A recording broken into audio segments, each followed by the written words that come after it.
This is the first video of the lower limb series. In this video, first I will introduce you to the osteology of the lumbar spine, pelvis and femur. After that, I will show you the axis of function at the hip joint. I will also introduce you to the musculature of the anterior compartment of the thigh, as well the medial and the posterior compartment with its innervation and attachments.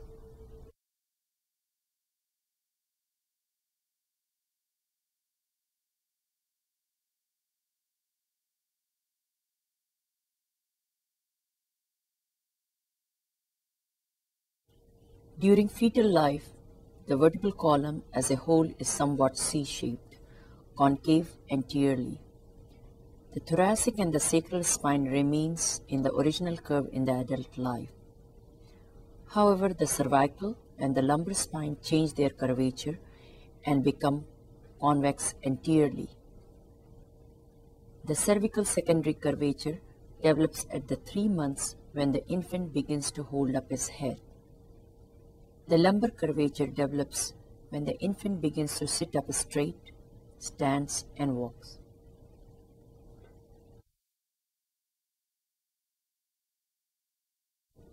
The pelvis is made of 3 bones, the ilium, ischium, and the pubis. These 3 bones join to form the socket for the hip joint known as acetabulum. Remember that in the anatomical position, the anterior superior iliac spine, or ASIS, and the pubic symphysis are in the same vertical plane.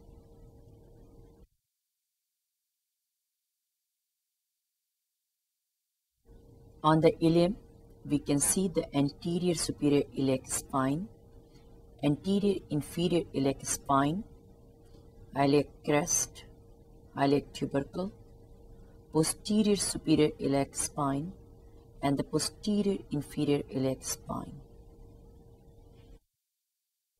This is the pubis. It is made of the body and the superior and inferior pubic rami.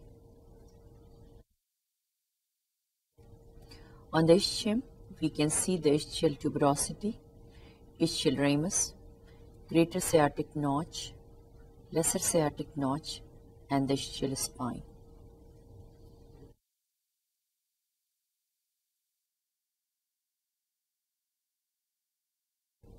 The femur is the longest bone of the body. This is the proximal end of the femur. This is the head which fits inside the acetabulum cavity to form the hip joint. Here there is a fovea or pit where the ligament of the femoral head inserts. This is the neck, greater trochanter, lesser trochanter, and intertrochanteric line. This is the shaft. Note its convex shape. On the posterior surface, we see the linea aspera. The thigh muscles attach here. This is the popliteal surface, bordered by the supracondylar lines. This is the distal end. These are medial and lateral condyles. They articulate with tibia to form the knee joint. This is the intercondylar fossa that lies posteriorly, and the patellar surface, it lies anteriorly.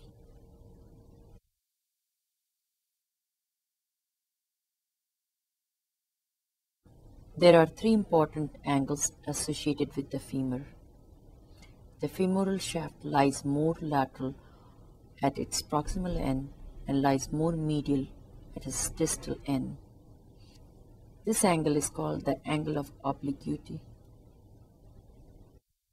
The angle between the neck and the shaft is the angle of inclination. The angle between the long axis of the femoral neck and a line drawn through the centers of the distal condyle is called the angle of torsion or anteversion.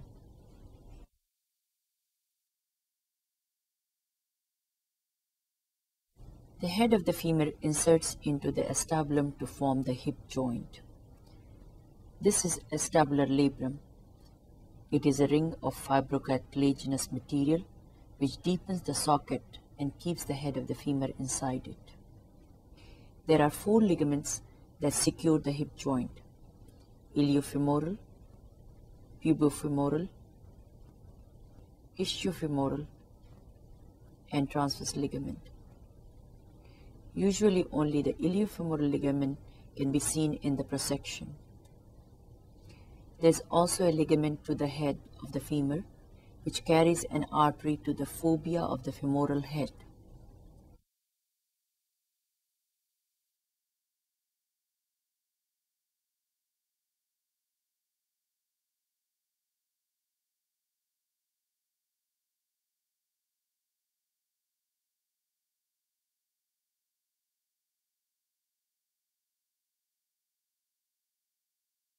In the anterior compartment of the thigh, we see the sartorius muscle.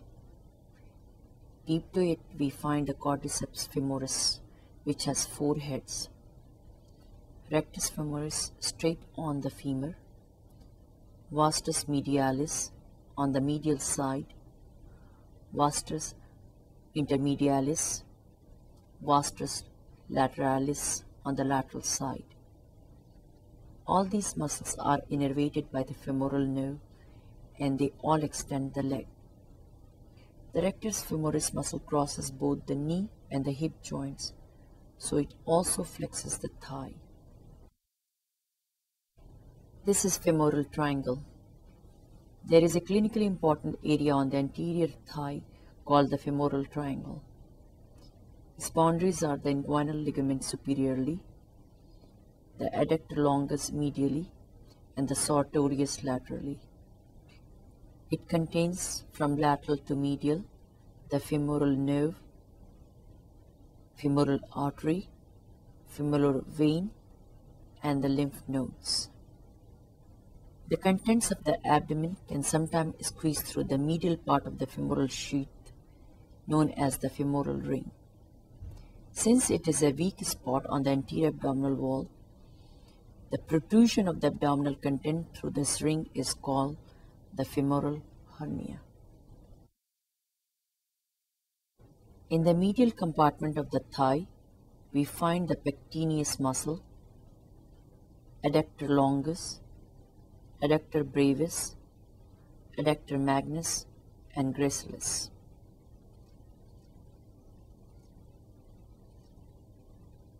Note that the Adductor Magnus is pierced by the femoral artery at the adductor hiatus.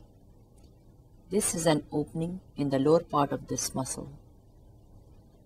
All of these muscles are supplied by the obturator nerve except the most posterior part of the Adductor Magnus, which receives innervation from sciatic nerve.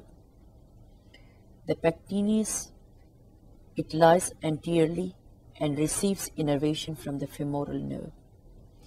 In fact, the Adductor Magnus has 2 functions. The sciatic nerve makes it extend the thigh, and the obturator nerve makes it adduct the thigh. This is the posterior compartment of the thigh. This is the Biceps Femoris. It has a long head and a short head. The short head does not cross the hip joint, and so it contributes only to leg flexion.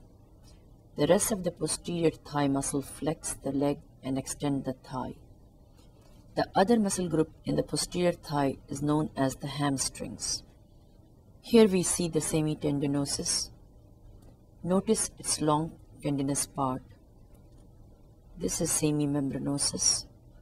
Notice how it flattens out into a membrane. The last hamstring is the part of the Adductor Magnus, which you remember from the medial compartment of the thigh. Its most posterior portion acts to extend the thigh, and so it is called the hamstring part of the Adductor Magnus.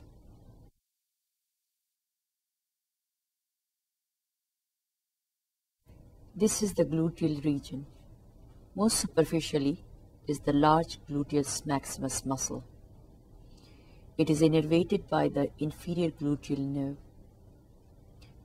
This muscle is the major extensor of the thigh. Deeper to this muscle, we see the gluteus medius muscle, and deeper is the gluteus minimus. These are innervated by superior gluteal nerve. Weakness of these muscles result in imbalanced walking, called the Trendelenburg gait. Deeper to the gluteal maximus, we see the short lateral rotator of the thigh. These are the piriformis, gemelli superior, tendon of obturator internus, gemelli inferior, and quadratus femoris. The piriform is an important landmark in this region.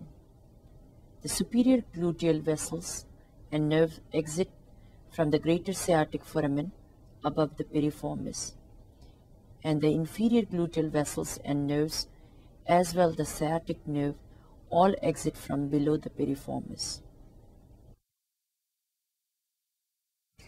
So on this anterior aspect of the pelvis, I'm going to demonstrate the obturator externus muscle. So here is the obturator externus muscle. This is also a lateral rotator of the hip joint, covering the obturator foramen.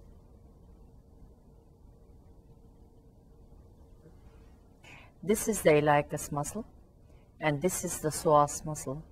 Together, they form the iliopsoas and attach on the lesser trochanter. This is a powerful flexor of the thigh.